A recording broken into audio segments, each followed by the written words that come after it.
오늘 말씀 18절에 한 관리로 기록된 사람은 마가복음 5장 22절과 누가복음 8장 41절에 나오는 회당장 야이로입니다.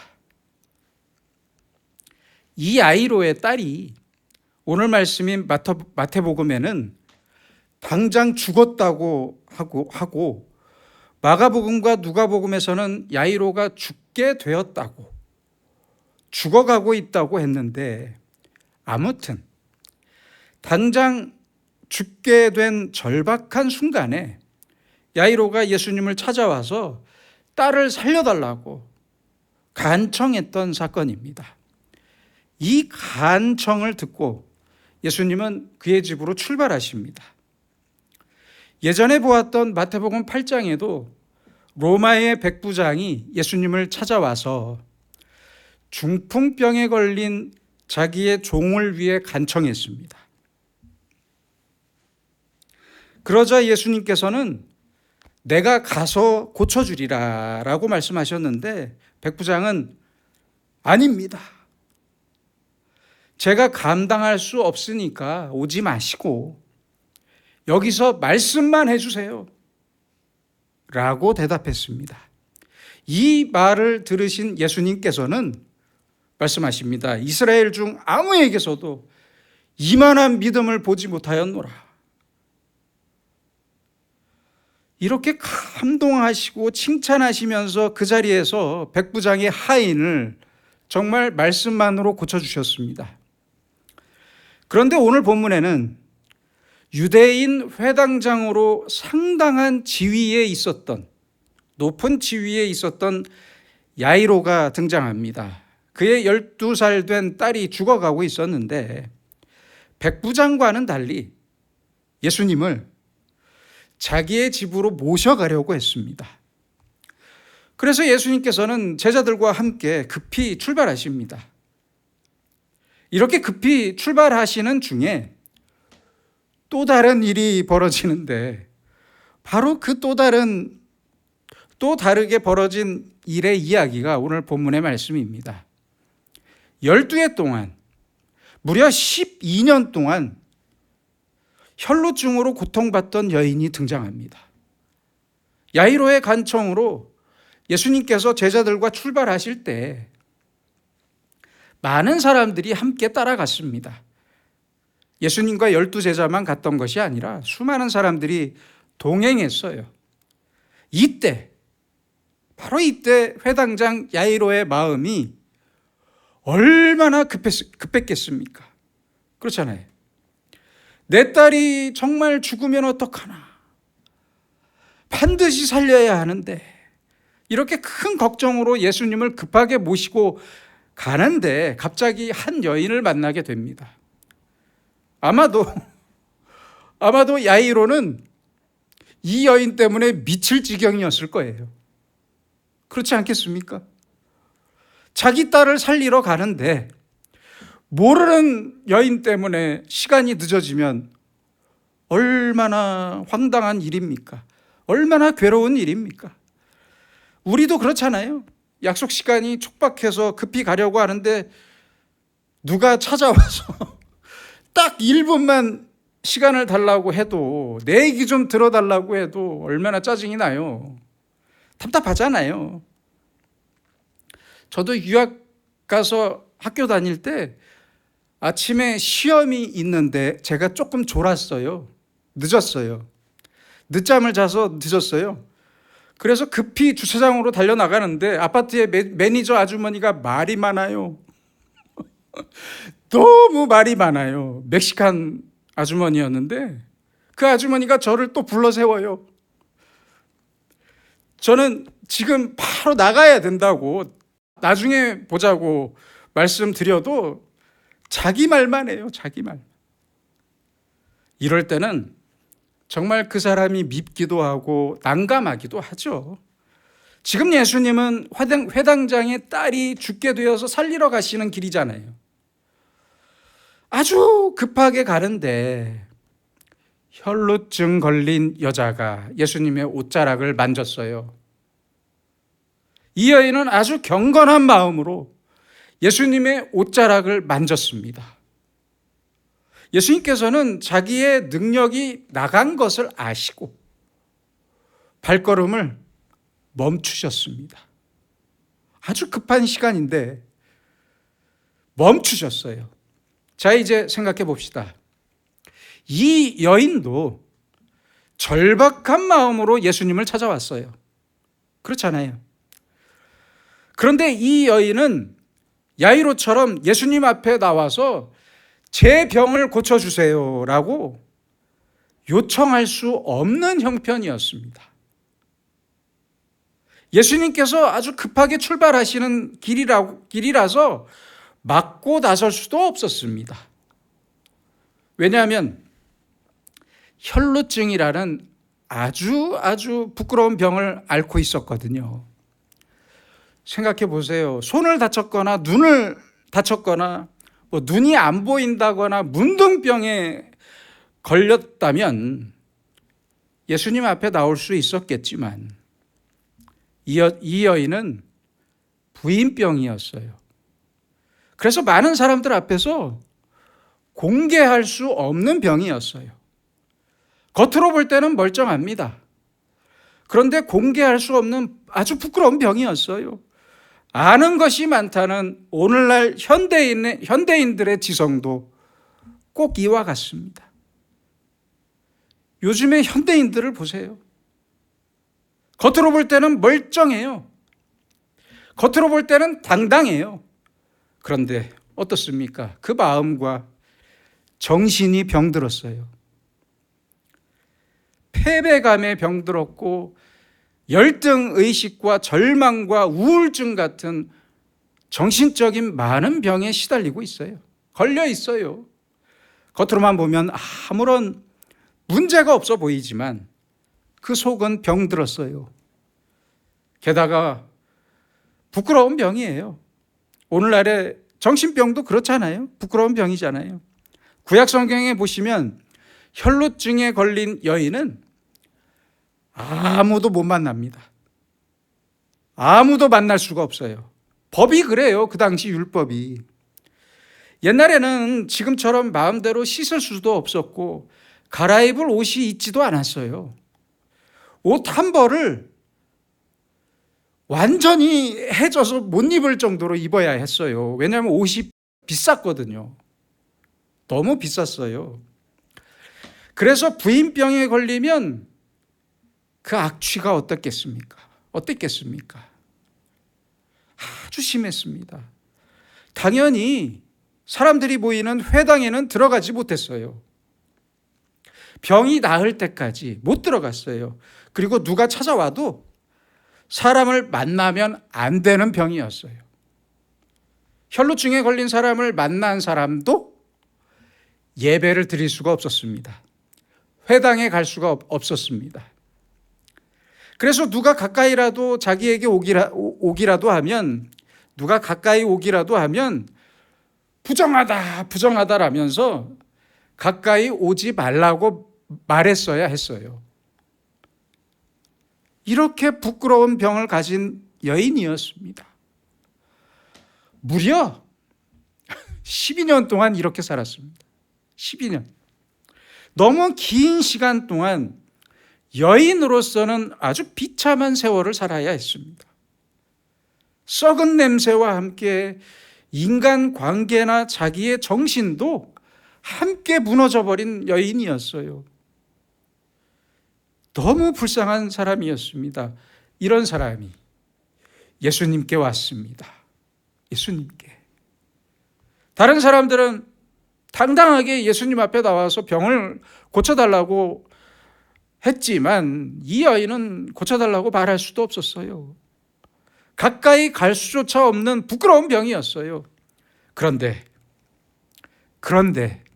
오늘은 군중 사이를 뚫고 들어와서 아주 절박한 마음으로 말씀은 못 드리고 옷자락을 잡게 됩니다. 만지게 돼요. 아마도 이 아이는 군중들에게 들켜서 매라도 맞으면 차라리 맞아 죽겠다는 가장 절박한 마지막 손길로 예수님의 옷자락을 잡았을 거예요. 그렇잖아요. 옷자락만 만져도 내 병이 나을 것이라고 분명히 믿었어요. 예수님의 옷자락이 살짝 내 손에 스치기만 해도 나을 수 있을 거라고 믿었던 것 같아요. 여러분, 경건을 어렵게 생각하지 마세요. 바로 이것이 경건입니다. 이 간절한 경건은 아주 대단히 중요한 믿음이 됩니다. 여기에는 종말적인 의미가 담겨 있기 때문입니다. 왜요?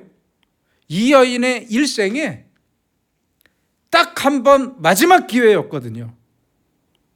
마지막 기회였어요. 언제 또 예수님을 마주칠지, 언제 예수님을 만날지 누가 알겠어요. 그래서 사람들에게 걸려서 맞아 죽을 각오를 하고 만진 거예요. 자기 목숨을 걸었던 거예요. 목숨을.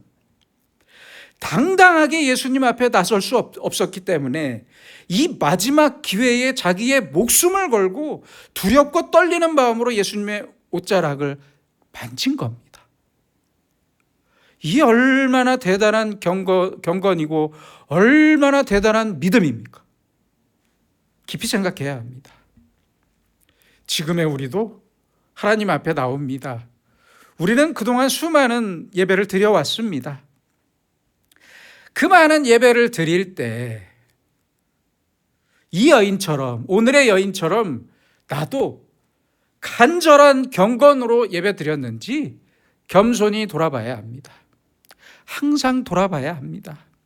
오늘의 예배가 내 일생에 딱 한 번, 그리고 마지막 예배라면 우리는 어떻게 예배를 드려야 합니까? 병원에서 원목으로 근무하시는 목사님의 얘기를 들어보면 어떤 분은 이런 질문을 한다고 합니다. 목사님에게. 목사님, 저도 병원을 나가서 교회에 갈 수 있을까요?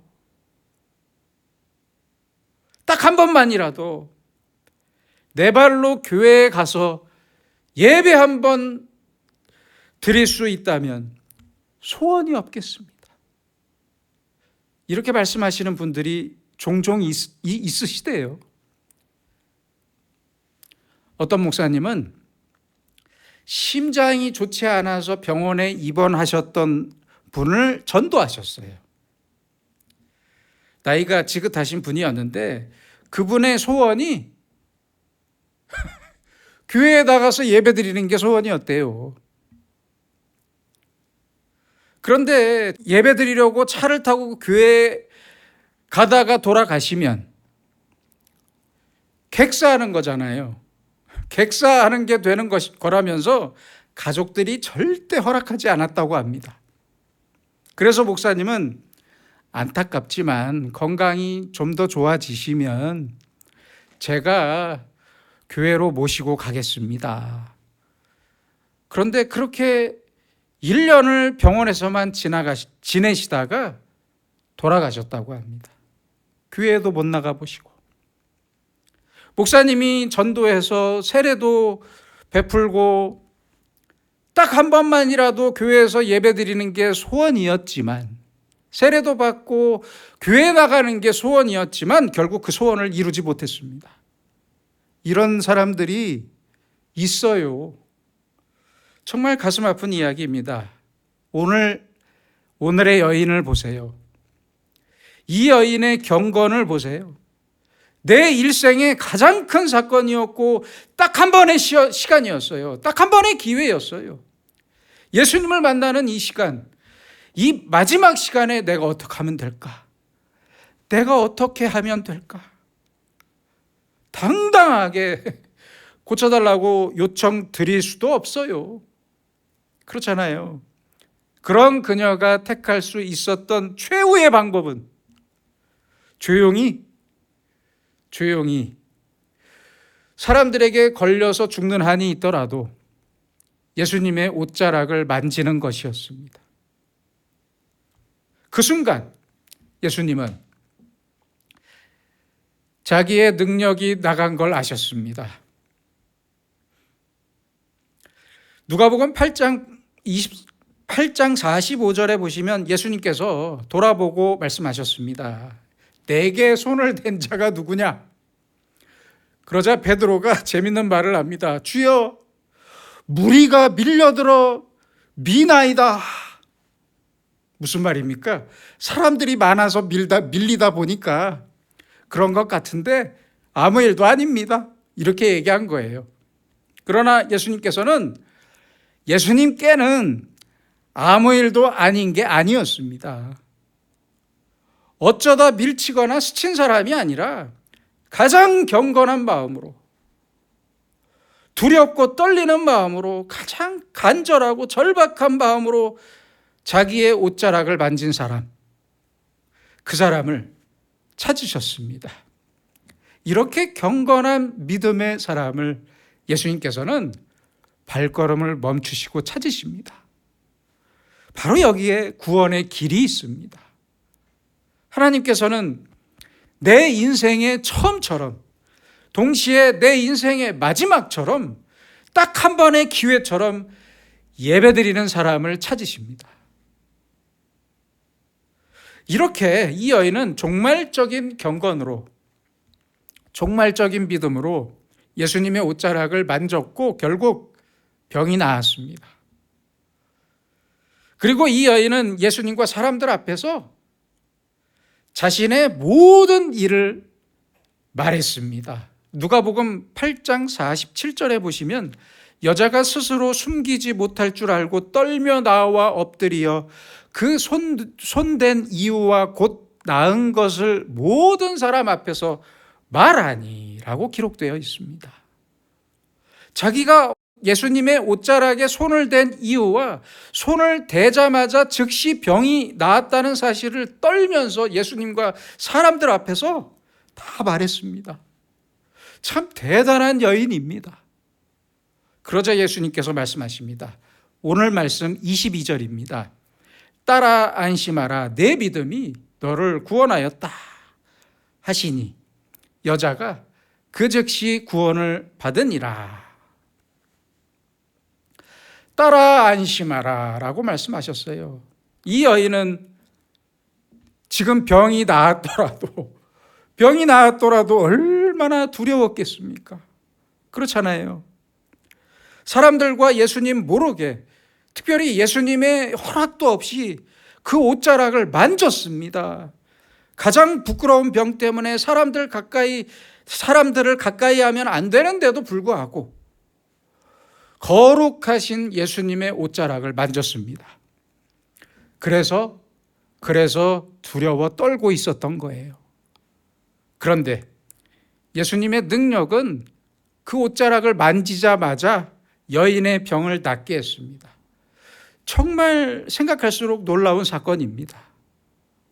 내 믿음이 너를 구원하였다.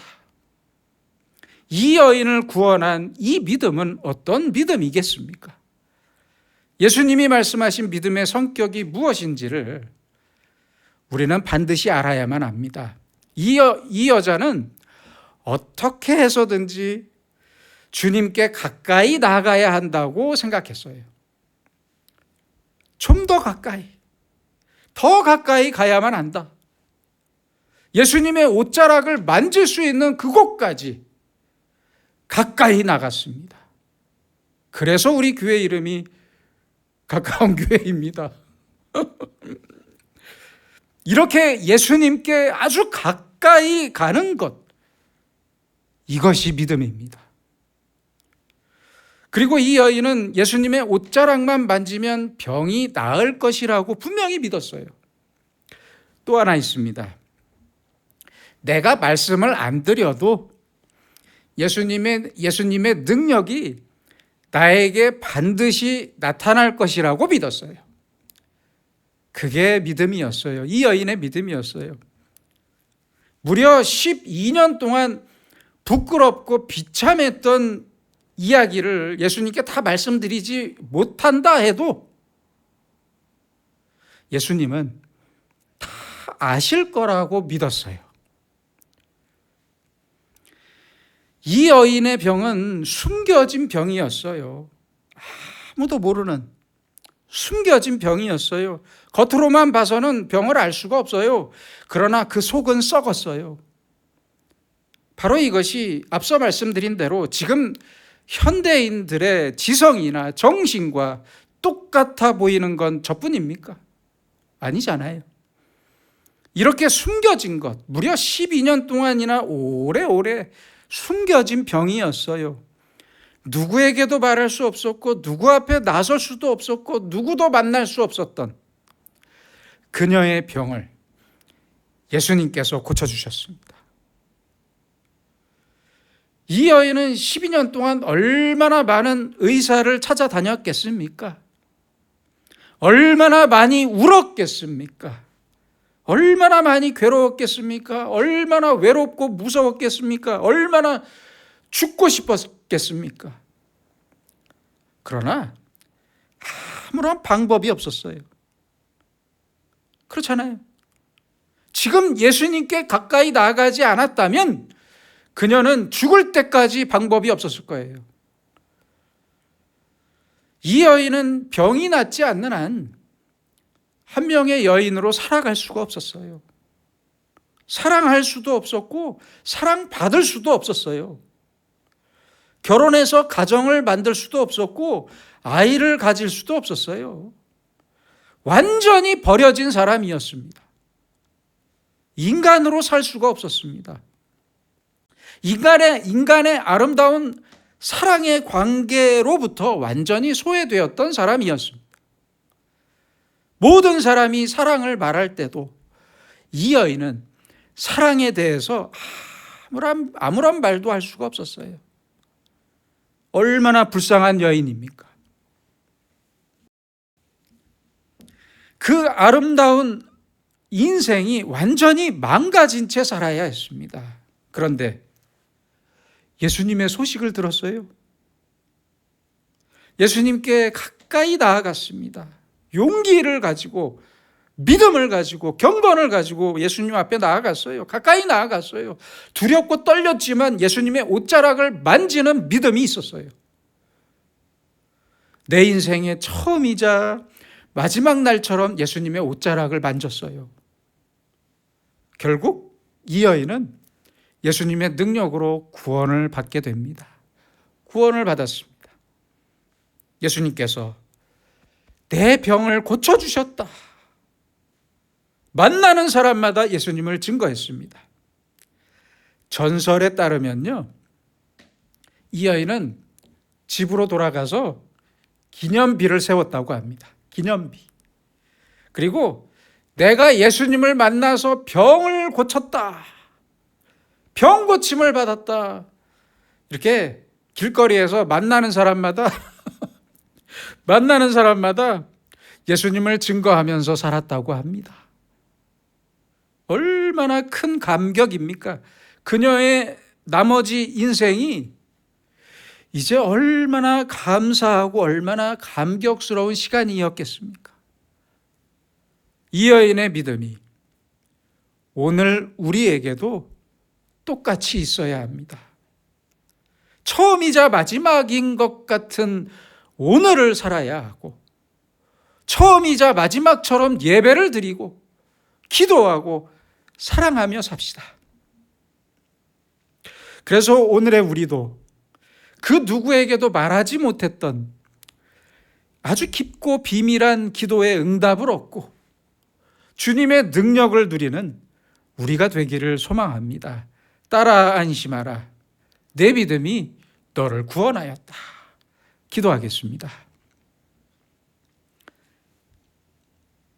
거룩하신 아버지 하나님, 우리는 지금 어떠한 인생을 살고 있는지 오늘의 말씀을 통해 다시 돌아봅니다. 내 인생이 감사한 인생인지, 아니면 슬픈 인생인지, 내 인생이 경건한 인생인지, 아니면 주님께 부끄러운 인생인지 돌아보면서 주님 앞에 간절히 기도하오니 우리로 하여금 처음처럼 그리고 마지막처럼 예배를 드리는 경건한 인생을 살게 하시고 처음이자 마지막처럼 기도하며 사랑하면서 주님께서 우리에게 맡기신 인생을 살아갈 수 있도록 인도해 주시옵소서. 예수님의 이름으로 기도드립니다. 아멘.